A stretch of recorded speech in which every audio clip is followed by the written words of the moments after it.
And next up, we're going to have Christopher Goins. He is a member of Ebenezer AME Church in Fort Washington, Maryland. And Chris will be doing a poem tonight. Welcome, Chris.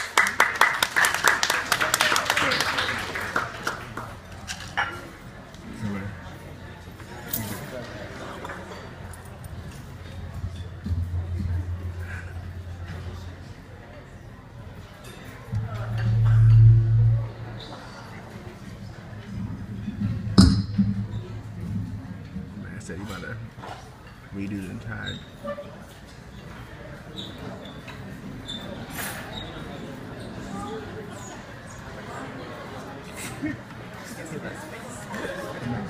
Like, hold on, let me rearrange all that.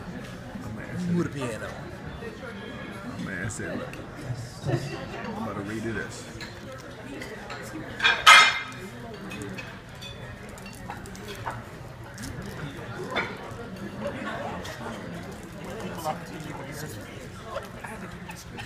I want to go beyond flashes of brilliance and make laser light shows with my lines.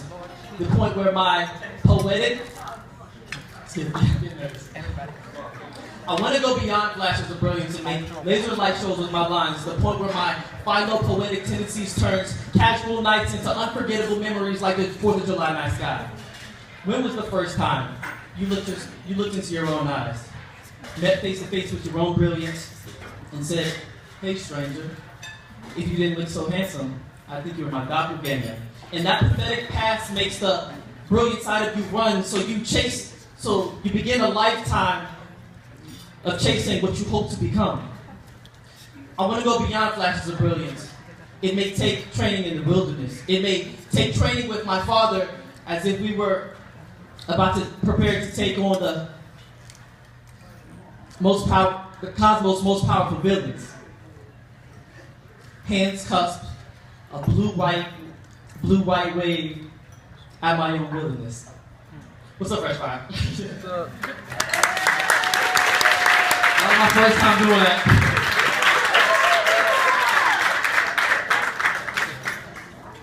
Oh, by the way, I go to Trinity Reformed Presbyterian Church in Atlanta, Maryland, but it's okay. That piece I just performed was called Gohan, and for a lot of people who... Yeah, Dragon Ball Z. A lot of people who grew up and, who are my age, I'm 27, may not look like it, but Gohan was a character, he was the son of the main character, and he always had flashes of brilliance. He, from the very first saga, he always stepped in, and he was always a game changer too. And I want to go beyond that, and that, as I said in the poem. This next piece, though, is called Mortification, and it's just a series on a different note.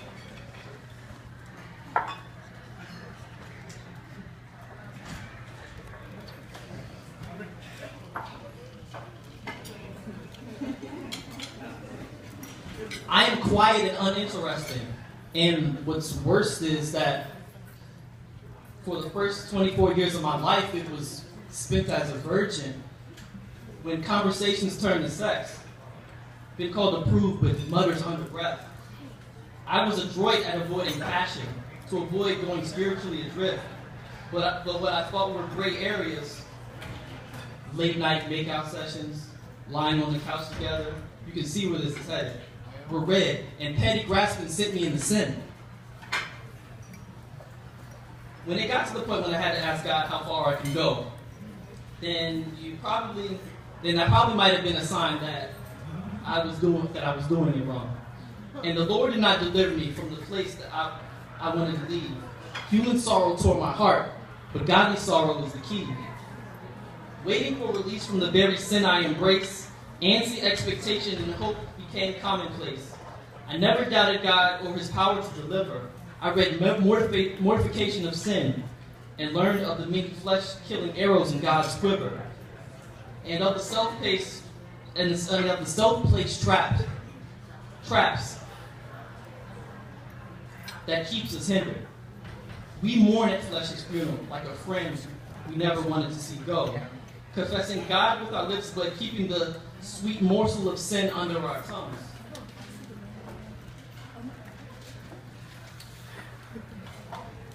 God's nose probe, air exhaled from our lungs. We at worst smell the morsel. God smells the dung. And the Lord delivered me, and it took so long to see that the reason why salvation took so long was I really loved the thing that I professed made my inside see. Human sorrow hurt my heart, but godly sorrow was the key. And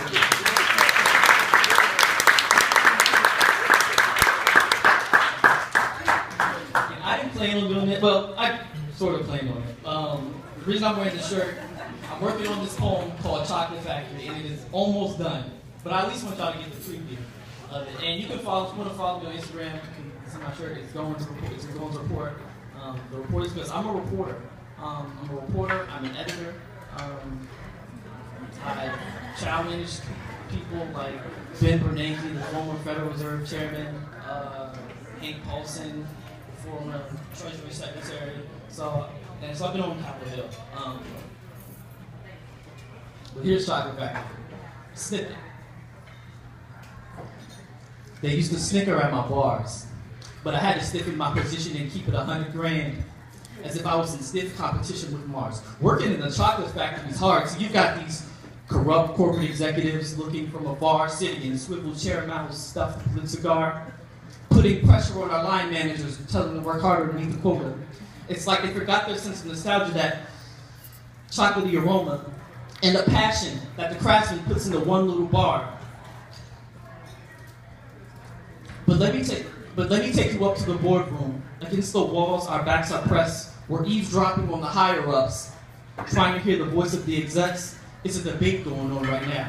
Should we use white sugar, brown sugar? Should we go old school and do a cane with molasses? Should we dumb down the recipe to maximize expansion? There is no problem with white sugar or white chocolate. In fact, my love of Hershey's cookies and cream is far from over, but you can't slap New Classic on a package, but then the contents are mediocre. People like that have no respect for the food culture. I mean, they start off somewhat hard, but get soft and chewy as they go. That's why when that package unwraps, I can't wait to see that Tootsie Roll. But I knew it was bound to happen an hour later. Success will slip right through their hands, butterfingers. But let me take you to the break room where that chocolatey aroma lingers. In the back of the break,